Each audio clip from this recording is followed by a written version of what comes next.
Mo na itong finish product guys, no? So wala na nata video gabi. So mo na itong i-set up sa mga wire, madagko kayo. Tuyo na ko nga dagko kay para mag-upgrade ko po. So dili na ko mag-usab-usab. Ayan, so nana siya built-in charger.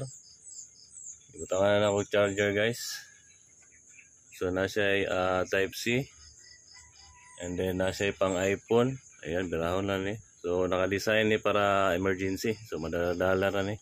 Ora ning ibitay diyo. Tapos naputay check meter kung pila ka watts na tong gigamit. Ayan, so inverter na to 1000 watts.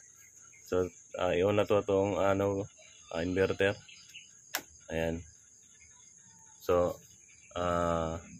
i-on na to ang AC breaker. Ayan. So nanay siya switch sa taas. So i-on na to ang inverter guys. Ayan, so gana siya, no?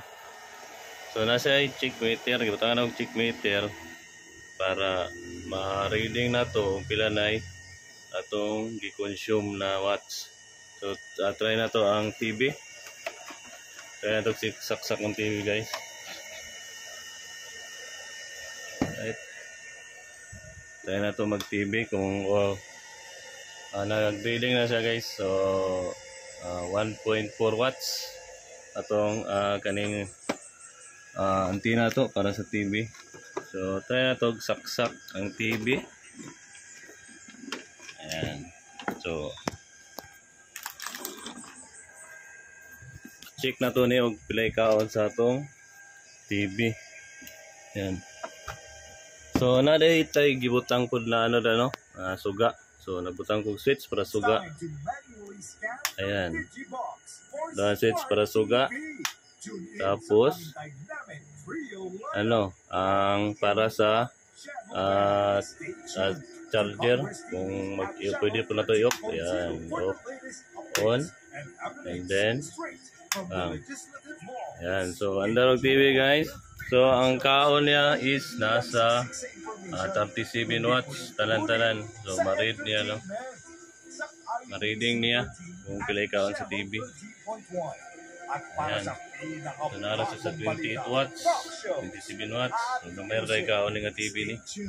So okay ra kayo. So mga na tong complete setup pagang. Alright.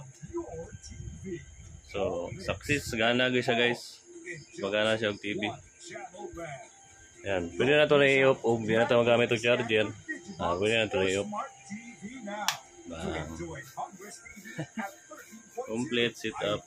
So madadala rin eh. Bit rin eh yung sagasa, no? Huwag na tayo lakaw, so pwede na nadadalaon. Alright.